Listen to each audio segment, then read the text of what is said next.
My neighbor was a blind man. A strange blind man. Even with a guide cane, he walked faster than most sighted people. When a child threw a stone at him, he dodged it with unnerving precision. You can see?" I asked him hesitantly. He was silent for a moment, then took off his dark glasses. It was my 3rd year of college when I had an abortion. I rented an apartment off campus to recover. I still went to classes every day, but I couldn't focus. The moment I closed my eyes, I saw the image of that unformed fetus.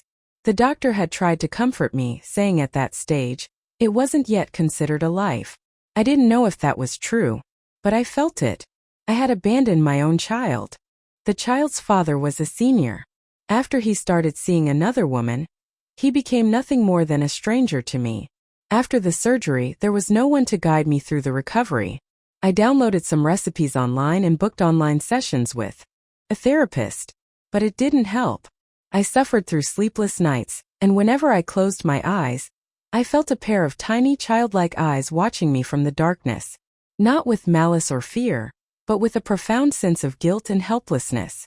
One night, deep in the early hours around 2 a.m., a sharp pain tore through my lower abdomen. I struggled out of bed, thinking I needed to go to the hospital. On my way downstairs, I saw a middle-aged man, my next-door neighbor, feeding stray cats. I almost called out to him for help, but then I witnessed something disturbing. One of the stray cats ate the food he offered. Its limbs twitched violently for a moment, and then it collapsed on the ground. Beside his feet was a burlap sack. Inside, I could see the shapes of several other cats, all seemingly unconscious. I hesitated, holding my breath. Ignoring the searing pain in my gut, I stumbled away, leaving the scene. I spent the rest of the night in the hospital. I had suffered some uterine lining shedding and lost a lot of blood, but nothing critical. After some medication, I felt much better.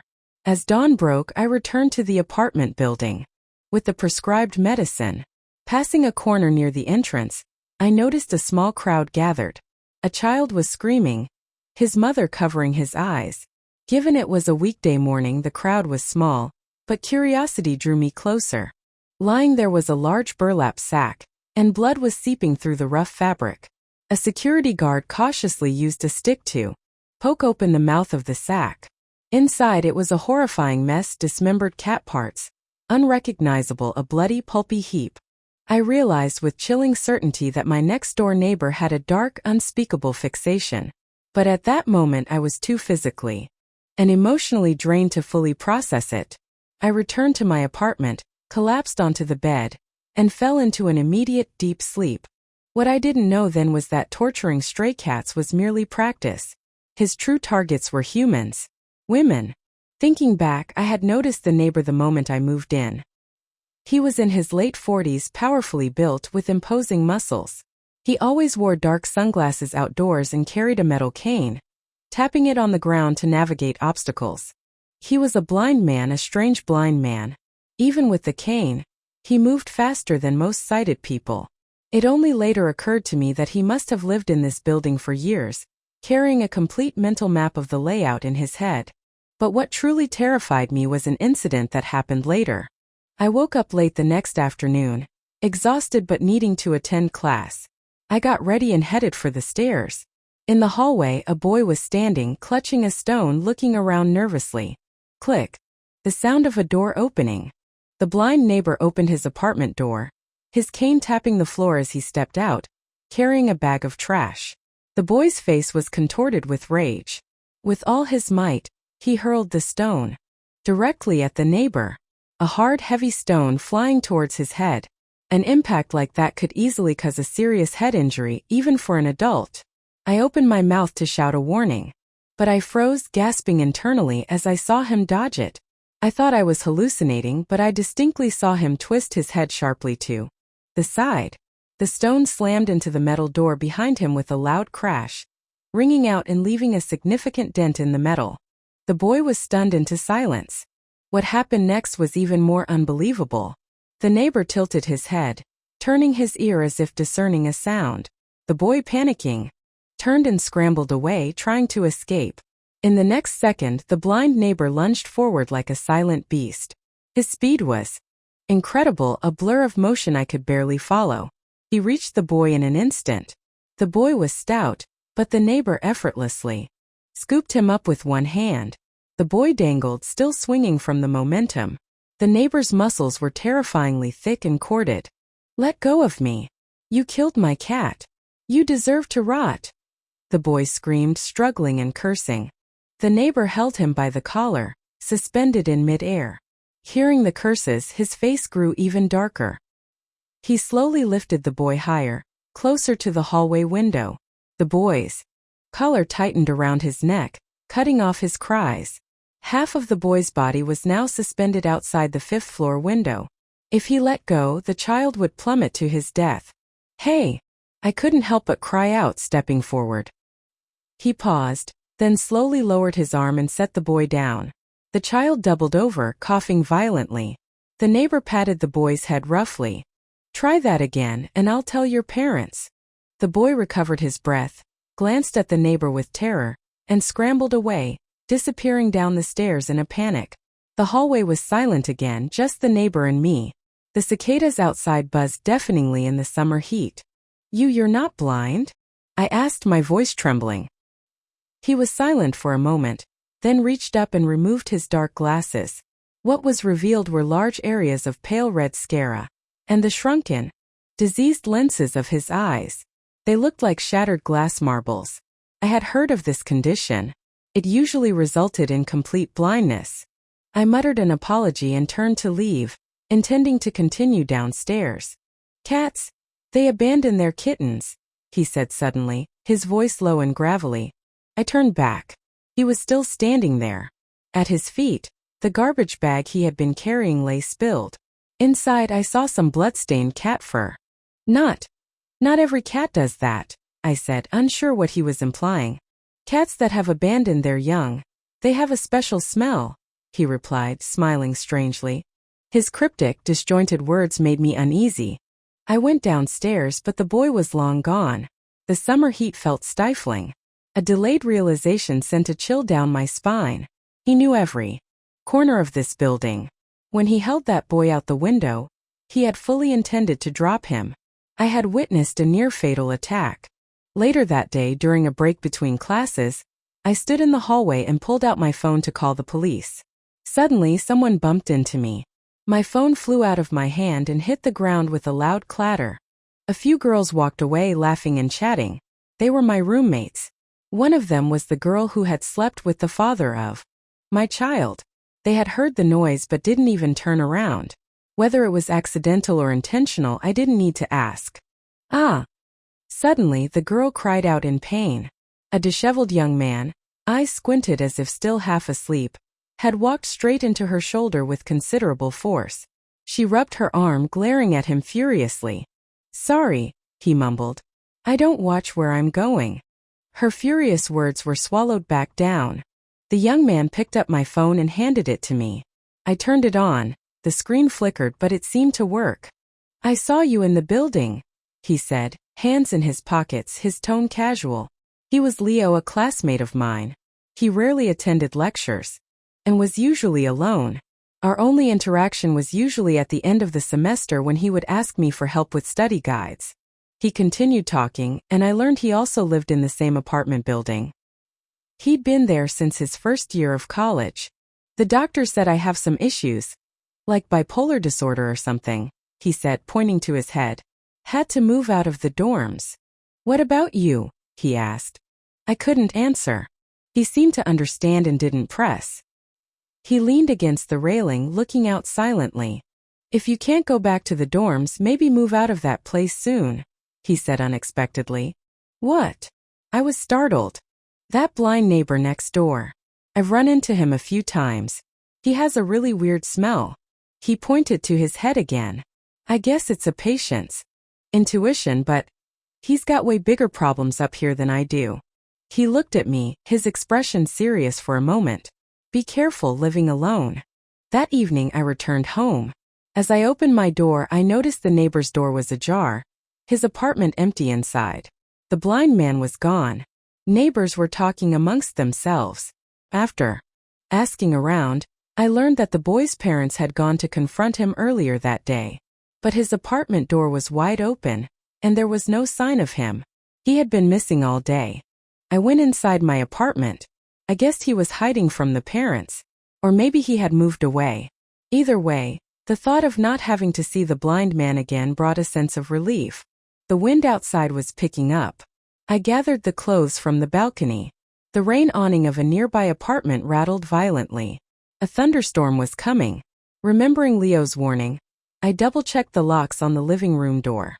That night, perhaps due to the accumulated exhaustion, I slept deeply.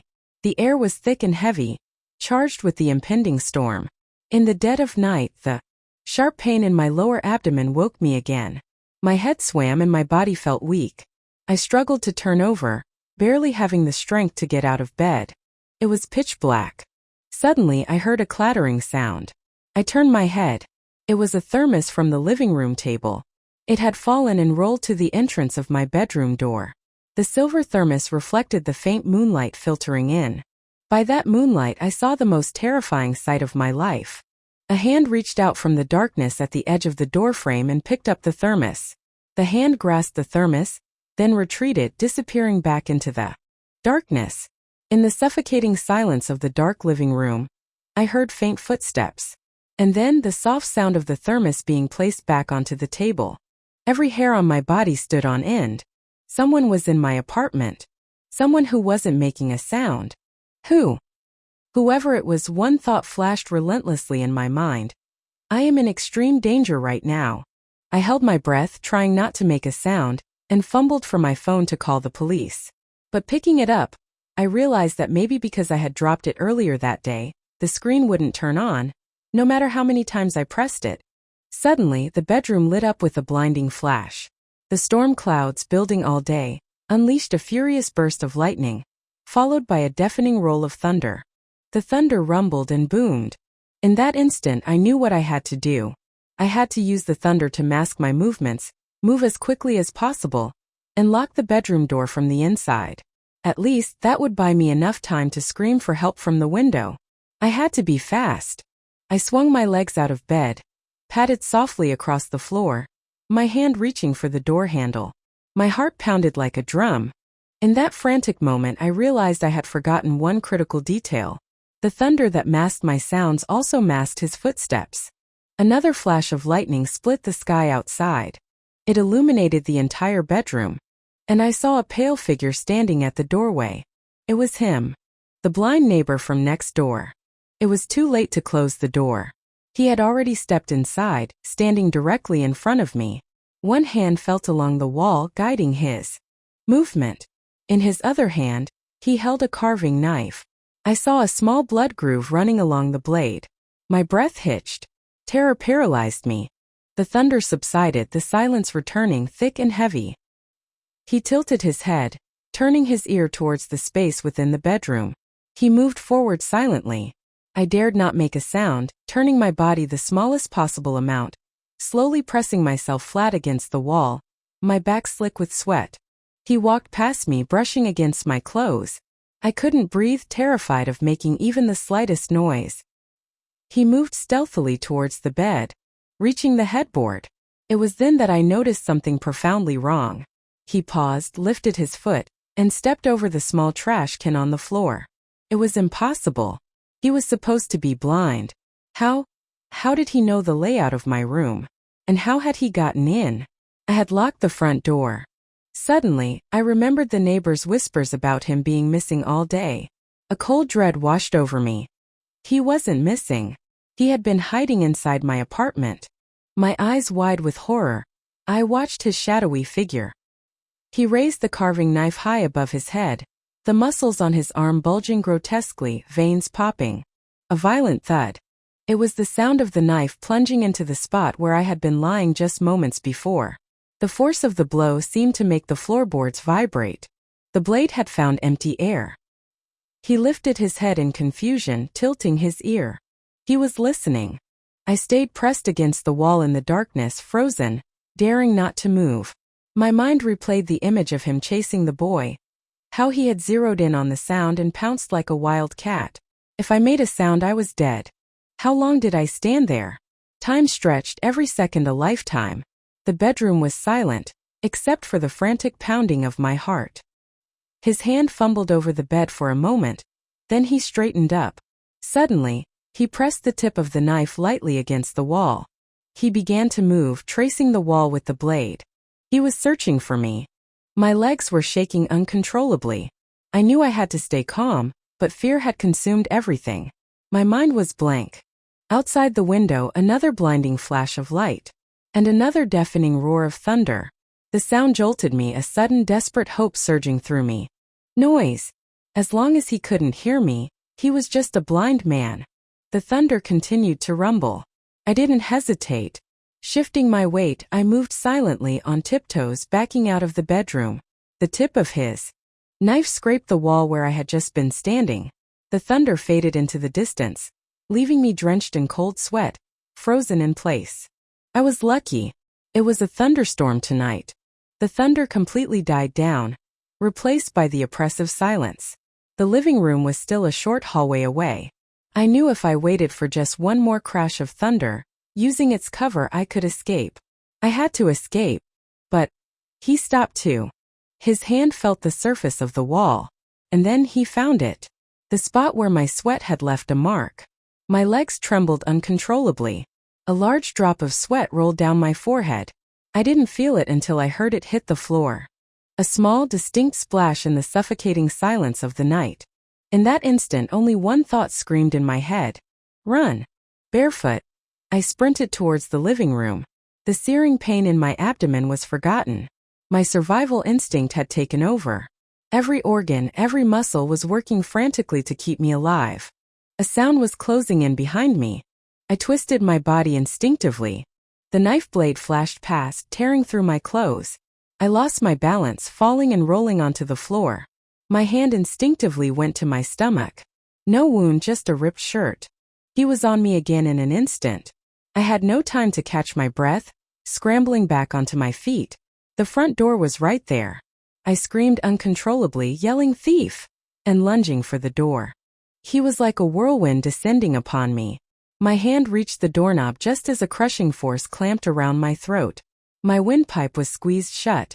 No sound could escape. Suffocation. My vision blurred. I was dragged backward, weakly watching the doorknob disappear from my reach. I awoke from unconsciousness to darkness, seeing only his silhouette. Where was I? It was my bathroom. My limbs were bound. A strip of cloth was gagged between my jaws, tied so tightly it cut into my skin. I tasted blood in my mouth. Faint sounds. My vision slowly adjusted to the darkness.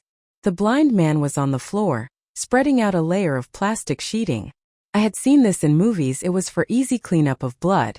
I struggled desperately, my muffled cries a strangled whimpering behind the gag. He heard me stirring.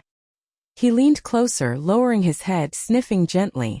"I smelled this on you the first day I saw you," he said, his voice low and chilling. "What?" "It's your fault," he murmured. "You have the smell of someone who abandoned their young." I shook my head frantically, trying to recoil, but I was bound tight. His knife aimed for my stomach.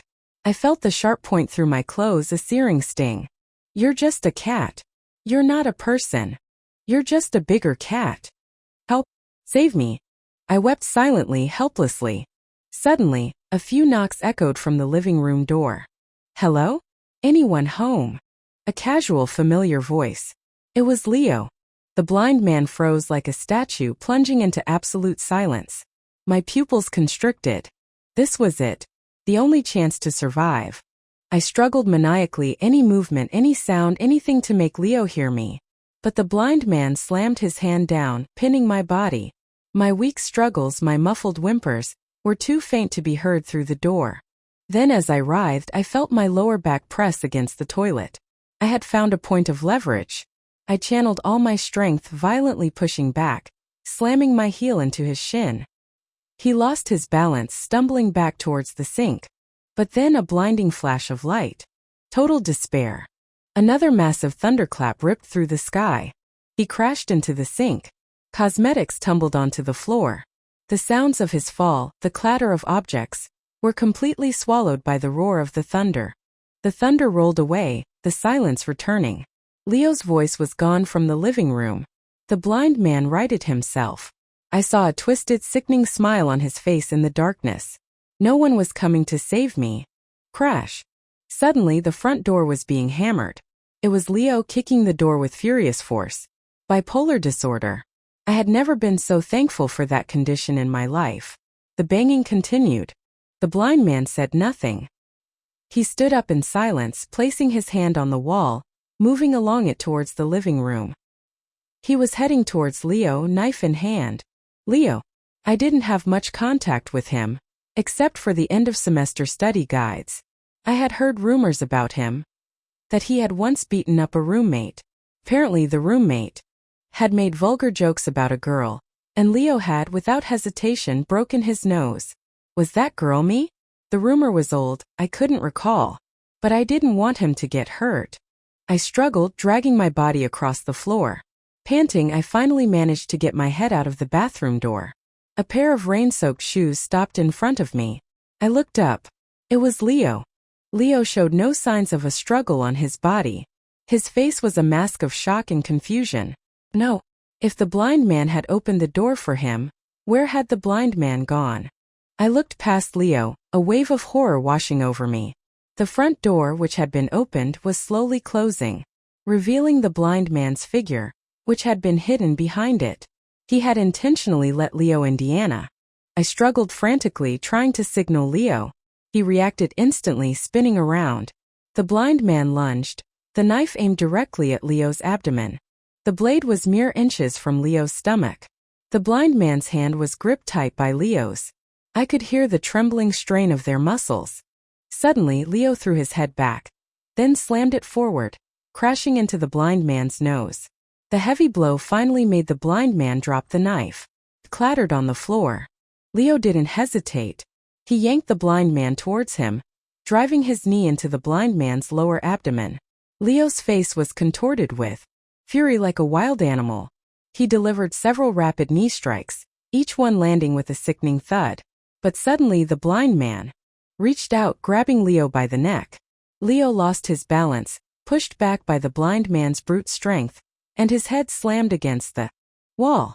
Leo stumbled, barely staying on his feet. But he was immediately grabbed by the head and slammed against the wall again and again. Blood splattered onto the floor in front of me. I writhed maniacally, finally reaching the knife on the floor. I angled the blade towards my bindings, sawing desperately. Several times the tip of the knife cut into my skin, the pain sharp and piercing. Faster, faster. Suddenly, I felt the tension release on my wrist. With a violent tug, I pulled my hand free. I sat up, frantically cutting the ropes around my ankles. Staggering to my feet, I intended to help Leo. But looking up, all I saw was Leo's body going limp, collapsing onto the floor unconscious. The blind man stood over him, covered in blood. He tilted his head, listening. He had heard me getting up. He knew where I was. I tightened my grip on the knife. Suddenly he charged. My heart hammered against my ribs, about to explode. I lunged forward, thrusting the knife out. He didn't dodge. I saw him raise an arm, and the sharp blade plunged directly into his forearm with the force of my momentum. It felt like being hit head-on by a car. I was thrown back, rolling across the floor. My ears rang. I struggled to look up. He pulled the knife from his arm, blood dripping, and began walking towards me. Nearby, Leo lay motionless on the floor, a pool of blood spreading beneath his head. I watched the blind man approach, despair washing over me. It was over. "Mama, do you regret it?" he said suddenly. "What?" A massive flash of lightning tore across the sky. As if the precarious storm clouds had finally burst, a furious downpour roared to life, pounding down. The rain awning downstairs shuddered under the impact. The blind man clearly faltered, disoriented by the sudden noise. Almost simultaneously my heart leaped. The rain.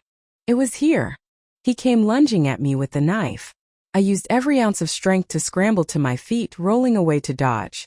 The knife plunged down with force but merely struck the floor, chipping the blade. Without hesitation, he swept and slashed the knife horizontally. But the blade met only air. Drenched in sweat, I had already moved, using the sound of the rain as cover. The downpour continued to pour.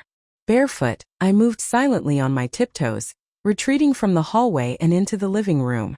The blind man tilted his head, listening. The relentless rain created a wall of pure noise. He pounded at his ears in frustration, but it was useless. He couldn't hear a thing. Without sound, he was just a blind man. I glanced at the front door, less than 2 steps away. Now was the time. I could burst out, hammer on every neighbor's door, wake everyone in the building. He would be finished. My hand reached the doorknob. "Mama," he said suddenly. "I'll count to 3, he said. He knelt on the floor, grabbing Leo by the head, pointing the knife at Leo's neck. He tilted his head, listening. "Let me hear your voice." The tip of the knife pressed into the skin of Leo's neck, drawing blood. Leo was unconscious, but one of his fingers twitched faintly. 1, 2. "I'm here," I said. He smiled. Louder. "I'm here." He tilted his head, locating my position by my voice. "Move away from the door." "Okay," I agreed, taking a few steps, deliberately loud. "You're just stomping in place." He sounded wary. At this distance, I could easily grab the door and run out. But, Leo. The knife pressed deeper into Leo's skin. I gritted my teeth and took a few more steps back. The rain continued to rage, the chaotic noise filling the apartment. "Put on your shoes." "What?" "Put on your shoes. Near the entrance. The high heels." I understood. He wanted to be sure he could hear my footsteps. I had no choice. I bent down, picked up the heels and put them on. I took a few steps on the floor for him to hear. "I'm far from the door now. Let him go." "Not enough," he said. "The table." "What?" "Push the living room table in front of the door." "Okay." Following his instructions, I pushed the table. It scraped loudly against the floor, blocking the door. Now the only exit was blocked. All I could do was hope the commotion was loud enough to wake up the downstairs neighbors. He straightened up, stumbling slightly. He frowned, clutching his lower abdomen. I saw some blood seep from his mouth, which he swallowed. Leo's knee strikes must have injured his internal organs. "If you scream for help, he dies," he said. He grabbed one of Leo's hands and began dragging him across the floor towards me, moving cautiously. With injured organs and dragging the weight of an adult body, he moved slowly. Perhaps he was confident I was utterly helpless now. I looked at Leo. His face was pale. As he was dragged, he left a long smear of blood on the floor. My nails dug into the palms of my hands, forcing myself to stay calm. My mind raced. I had to survive. I had to get Leo out of here with me. "Mama," the blind man's voice was soft now. "Why did you abandon me?" I was startled. What did all these strange words mean? He questioned, dragging Leo closer. "Why did you burn my eyes with a cigarette? Why did you never come back for me?" Slowly, horrifyingly, I understood.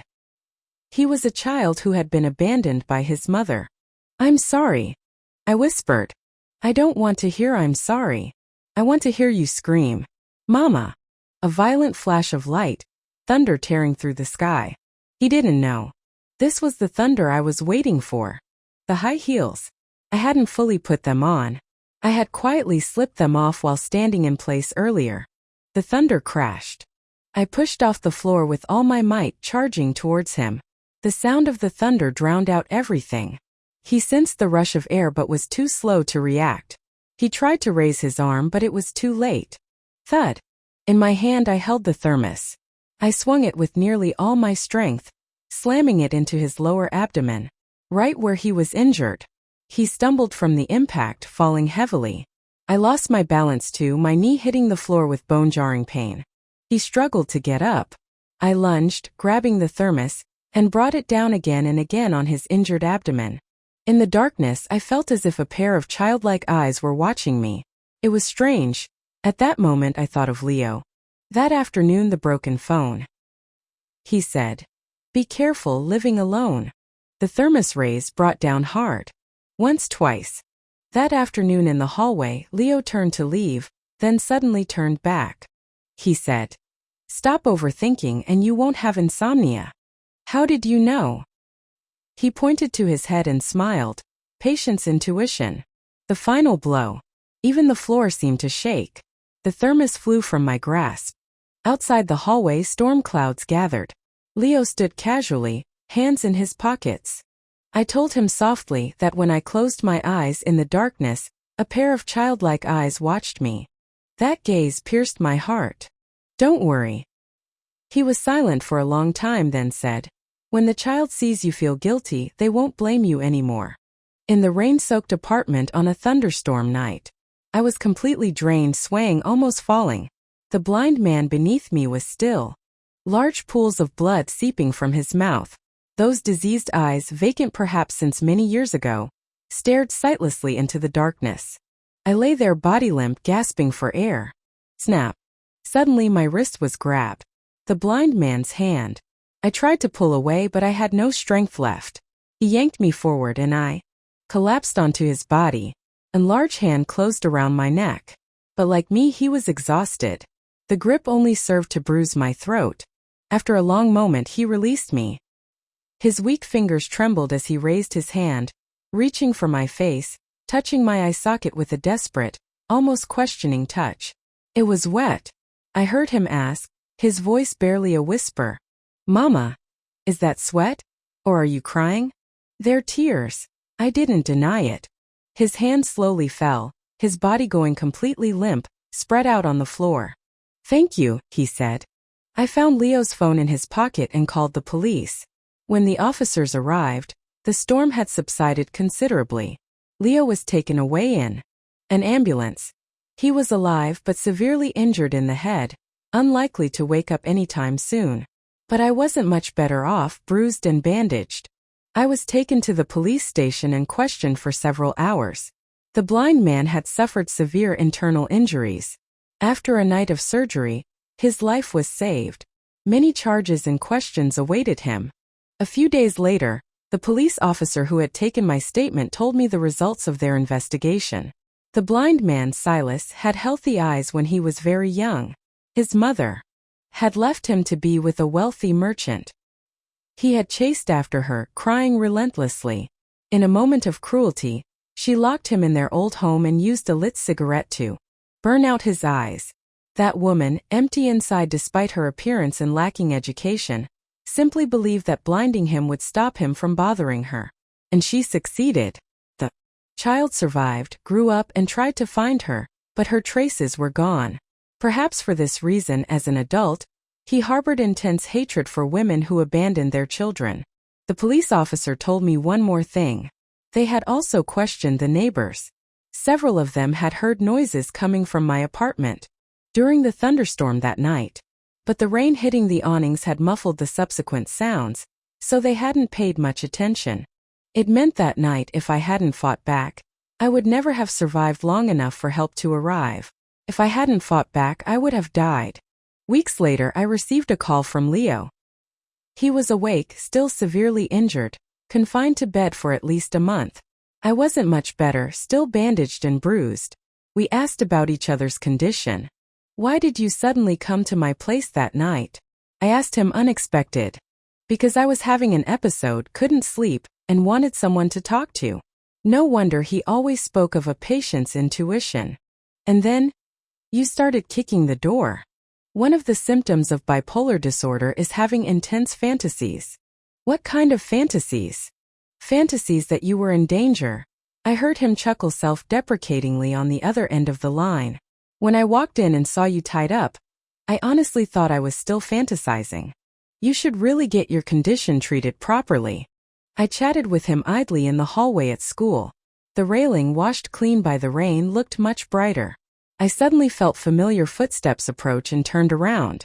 It was my roommate, Bianca, and the man she had slept with, Ethan. They were holding hands. Ethan stumbled when I turned, rubbing his arm in pain. He looked flustered, as if surprised by my sudden strength. Sorry, I said, patting his shoulder lightly. I don't watch where I'm going. Not now, not ever. I walked away, still on the phone, arranging to visit Leo after class. End.